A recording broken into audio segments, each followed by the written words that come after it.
Coins are the most numerous survivors from the classical world. Even today, after millennia of melting and attrition, it's been estimated that something like 10 million ancient Greek coins still exist, along with well over 100 million Roman coins. Every one of these coins is a direct connection to the ancient world. Their imagery and legends, their numbers and quality, and even their metal content tell us things that no other artifact can. In fact, our understanding of some places and periods, like the Hellenistic kingdom of Bactria, is based almost entirely on evidence from coins. Ancient coins, in short, pack a serious historical punch, and some of them, like this Dekadrachm from Acragas, are also miniature masterpieces of classical art. This video will explore both the artistry and the historical significance of ancient coins through actual examples displayed by two experts, Aaron Berk, the owner and manager of Harlan J. Berk Coins, and the Classical Numismatics channel. Before we take a look at their coins, a bit of context. The first coins were minted around 600 BC in the kingdom of Lydia, neighbor and overlord of the Greek cities along the eastern coast of the Aegean. The Lydian coins were soon being imitated across the Greek world. Although most ancient Greek coins were silver and issued in broadly similar denominations, there was no kind of standardization. Each polis produced its own issues. Over the course of the 5th century BC, however, the coins of one city became increasingly important. That city was Athens, and the drachmas of its imperial democracy, marked with the head of Athena and Athena's owl, could be found throughout the eastern Mediterranean. The 4-drachma piece, the Tetradrachm, was especially common in international trade. Let's take a look at this fine example, courtesy of Aaron Berk. So this is a coin of Athens. They were kind of the Morgendower of their day. They were minted all over the ancient world, and actually we now know as far as Judea, because there were actually Jewish symbols that were actually minted on the cheek of Athena. And so here we have Athena on the obverse, and we have her owl on the reverse. And so pretty common within the Greek period to do the gods and their animal representations. What's really important about coins like this is they have their luster, and this one actually has a lot of its luster, so it's almost the original sheen on the coin. We now do a lot of videos for our website where we actually turn the coin like this to kind of show off that luster, and collectors really love that. It's very difficult to get the full crest on a lot of these coins on the obverse, and this one actually has a partial, which is nice, but people will pay a huge premium for a full crust as well.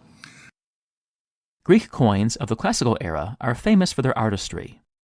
Take, for example, this spectacular tetradrachm from Knossos, struck in the late 5th century BC.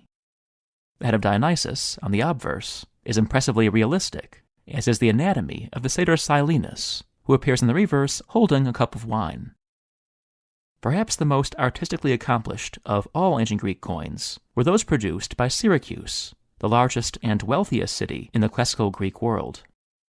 In the late 5th and early 4th centuries BC, under the auspices of the tyrant Dionysius, two famous engravers produced a series of commemorative issues that are now among the most famous and sought after of all Greek coins. Fortunately, Aaron Berk had an example in his shop. So one of my favorite coins in the entire Greek series is the coins of Syracuse. And this is a Dekadrachm, which is worth the weight of 10 tetradrachms. There was actually two artists that did this exact ceremonial issue, Euenetos and Kimon. And they actually put the dies away and then brought them back out 20 years later. They had rusted, and so then they started striking the dies, or the coins, with rusty dies. And so you get rusty dies, unrusty dies, you get signed dies and unsigned dies, you get double signed and triple signed sometimes as well. And so what's interesting about the coins of Syracuse is they always do quadriga first, and then head second. That's Arethusa on the other side. So traditionally, like, we think head side first, heads tails. They do it opposite. They go tails heads. And it's probably because the horse racing was so important during the Greek period. We talked about Philip II and how important it was for him to win that race. So it was very important for the Syracusan die cutters as well. And so in this particular coin, the signature, it's very hard to read, but it's actually below Arethusa here. Sometimes you'll get it on the headband. This is an unrusty die. And so the quality is really, really good, strong on both sides, and just an amazing coin, and one of the most sought after in the entire Greek series. The most common motifs on ancient Greek coins are what we would call mythological: the gods, their attributes, and their myths. The obverse of this coin from Apollonia Pontica, for example, shows the head of Medusa. Often, the myths that appeared on Apollos' coins had a local connection and served both to advertise a city's distinctive identity and to tie it to the Panhellenic gods and heroes. A rare and interesting example is this coin from Knossos, the mythical location of the Labyrinth. So the next coin I want to talk about is a very rare coin from Crete, from the city of Knossos. And what you have here is you have Apollo on the obverse, and the most important side of this is the reverse, which shows the labyrinth. And the story of the labyrinth, if you don't know it, is there's a minotaur that's in the center of it.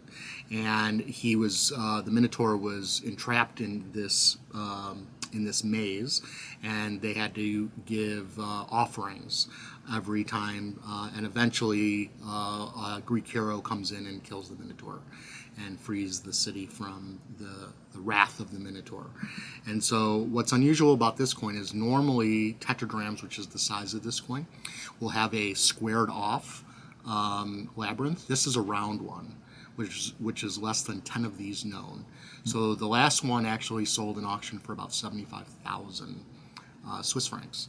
So this one's a lot less because the quality of the obverse is not high quality.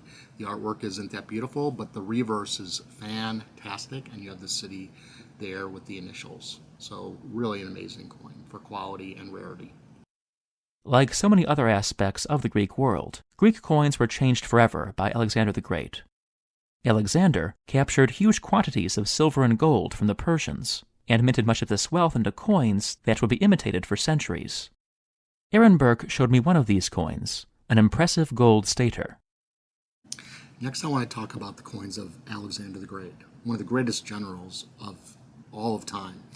And as he was actually conquering the world, he was issuing coins in gold and silver. And here we have a gold coin, which is called a gold stater. And you have Athena on the obverse, and on the reverse, you have a victory. And his silver coins actually will show Alexander as Hercules, wearing the lion skin from the first labor that Hercules defeated the Nemean lion, and then he wore it for all the rest of the labors. But on his gold staters, he will just use Athena. Roman coinage emerged gradually and under heavy Greek influence. In 211 BC, during the war with Hannibal, the silver denarius was issued for the first time. It quickly became the basis of the Roman currency, and would remain so for almost half a millennium.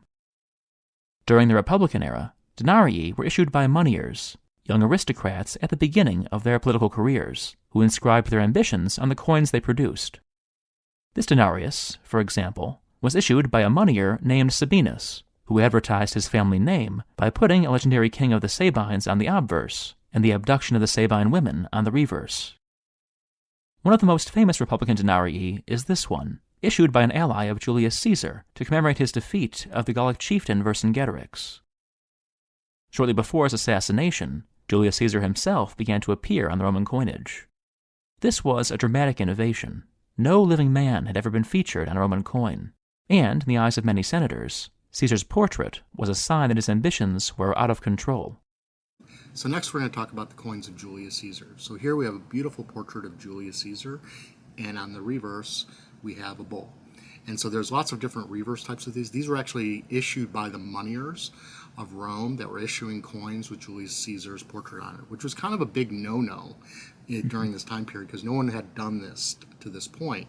And this is one of the reasons why Julius Caesar was assassinated in 44 BC. And so what's even more interesting is that there's a famous coin called the Aidmar that was issued by Brutus in 43 BC, and Brutus did the exact same thing that Julius Caesar did by putting his portrait on the coin, but he didn't last very long as well. And so what's really great about this coin is you have a lifelike portrait of Julius Caesar. Again, you can have good dyes and bad dyes. A lot of them will have condition issues, and so you just want to have something that doesn't have a lot of porosity. If it has its luster, it's great, and does it have a rare reverse as well. The power struggle that followed Caesar's assassination quickly resolved into a rivalry between Marcus Antonius and Caesar's great-nephew Octavian, the future Augustus. Throughout this struggle, and for years afterward, Octavian seized every chance to remind the Roman people that he was Caesar's heir. The coin pictured here was inspired by a spectacular opportunity for such posturing, the brilliant comet that appeared in the sky a few months after Caesar's death. One of my favorite coins of the entire Roman imperial period is the coin of Augustus, which has Augustus on the obverse, and it's all about the reverse on this coin. And you have the comet on the reverse of the coin. And at the time, they thought the comet that was actually going across the sky was Julius Caesar's soul going across the sky. For a long time, we thought it was Halley's comet, but the dating didn't work out, so it was just a comet. And but a lot of people who are into space and things of this nature will buy this coin just for the comet reverse side. Augustus established a flexible and remarkably durable monetary system centered on the gold aureus, silver denarius, and brass sestertius. He and his successors appeared on the obverses of their coins, sometimes in portraits, like this one of Agrippina the Elder, whose quality rivaled that of the great Greek masterpieces. After my appointment with Aaron Berk, I realized that I had only asked to see a few coins of the Roman imperial era. So to fill that historical gap, I turned to the Classical Numismatics channel here on YouTube, who kindly agreed to show some of his imperial coins, starting with a Sestertius of Nero. Roman artistry wasn't only dedicated to precious metal coins. The coinage used on everyday transactions were made out of base metals, such as bronze or brass. To give them an illusion of intrinsic value, they were often large pieces, allowing die engravers to fully express their skills on a larger canvas. As a result, some of the most impressive shows of numismatic artistry were achieved in these quote-unquote lesser coins. This is a Sestertius of Emperor Nero. Nero was a major patron of the arts and his personal propaganda being placed on coins. As we can see in this very well executed and rather chubby bust of him. When we head to the reverse, we see that this other side was often used to pass some sort of message. Just like we are used to commemorative coins nowadays, the Romans were masters at state propaganda on coins. Here, we see the Temple of Janus, a temple whose doors were open in times of war and closed in times of peace. Nero threw massive festivities to celebrate the peacetime achieved in his reign, and this coin celebrates this event. As we can see, the temple doors were indeed closed. As a Roman historian, I find it faintly thrilling to track the achievements and agendas of the emperors on the reverses of their coins. The coins of Trajan, best known for his conquests of Dacia and Mesopotamia, are especially interesting. But of course, the Romans are better known for their military expansion rather than their peacetime periods. Emperor Trajan managed to expand the borders of the empire to its biggest extent ever. With this expansion, massive reserves of precious metals from conquered peoples were brought to Rome, and much of it was minted in coins. One of the most impressive of Trajan's victories was the conquest of Dacia and its important gold mines. Trajan then exploited these new riches to build lavish new public buildings in Rome, such as Trajan's Forum, and the best way of making himself well known was to mint coins celebrating these buildings. So on the reverse of this gold aureus, very likely minted with Dacian gold, we see the front facade of Trajan's Forum, with the inscription Forum Traiano just below it. This is a coin minted in the absolute peak of the Roman Empire. And if the conquest of Dacia wasn't enough for Trajan, he also led a successful campaign against Parthians, conquering all of Mesopotamia and briefly transforming it into a Roman province. Of course, Trajan could not waste such a great opportunity to advertise this victory to the rich and powerful of Rome, so he also struck coins celebrating this feat. On the back of this other aureus, we can see two Parthian captives sitting on the floor, with their hands tied to their backs, ready to be sold as slaves. And between them, we see a tropaion. This was an old Greek tradition adopted by the Romans. If you were victorious on a battle, you would gather from the fallen enemies the very best arms and armor and make a ceremonial statue, left on the field as an offering to the gods. This is where the word trophy comes from, by the way. For many Roman history buffs, the coins of Marcus Aurelius have special appeal thanks to their connections with the philosopher-emperor. The reverse of this is Sestertius, which shows a pile of barbarian weapons to commemorate Marcus's victories in the north, is a poignant reminder that his reign marked the close of the Roman Golden Age.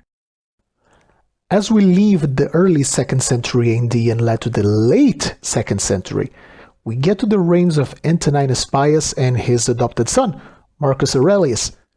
Although Marcus's late reign was marked by plague, war, and the end of this golden age, the empire still had an imposing economy, and this is backed up by the vast number of high-quality silver coins minted during his reign, like this denarius.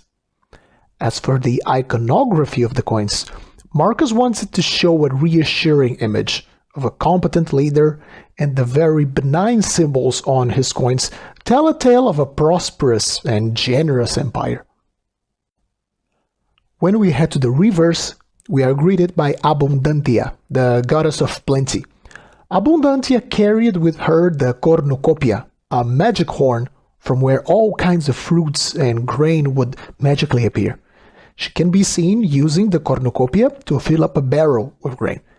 This is a clear allusion to the grain dole given to the poor citizens of Rome, a very important, quote-unquote, social program to keep stability and order in the city. Since I discussed the crisis of the 3rd century in my video on inflation in ancient Rome, I'll just note briefly that, thanks to chronic instability, rising military costs, and a critical shortage of precious metal, the emperors were compelled to debase the currency, and eventually destabilized it so badly that it had to be replaced. The anchor of the new system was the golden solidus.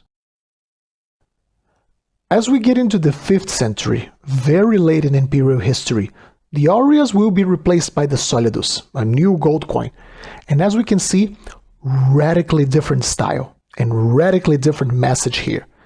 This coin was struck during the reign of Theodosius II, and we can see a soldier emperor bearing spear and shield, ready to defend the desperate Romans against the barbarians that ravaged the empire. And when we head to the reverse, we see the first signs of Christianity showing up on Roman coinage. This winged figure is a victory, a very old female minor Greco-Roman deity, commonly depicted on coins throughout the empire's history. But now, we can see her bearing a jeweled Christian cross. I can't look at this image and not imagine this as the typical winged angel from Christian iconography. The Eastern emperors would mint solidi well into the Middle Ages, and the kingdoms that rose from the wreckage of the Western Empire struck imitations of the last Roman coins. Both the denier of Charlemagne and the dinars of the caliphates were named after the Roman denarius. And even now, as a glance at any modern coin confirms, we live in the shadow of the classical numismatic tradition. I'd like to thank Aaron Berk for sharing his coins and his expertise. You'll find links both to the Harlan J. Berk website and to Aaron Berk's new Ancient Coin podcast in the video description. I'd also like to thank Classical Numismatics, whose channel is linked below. Thanks for watching.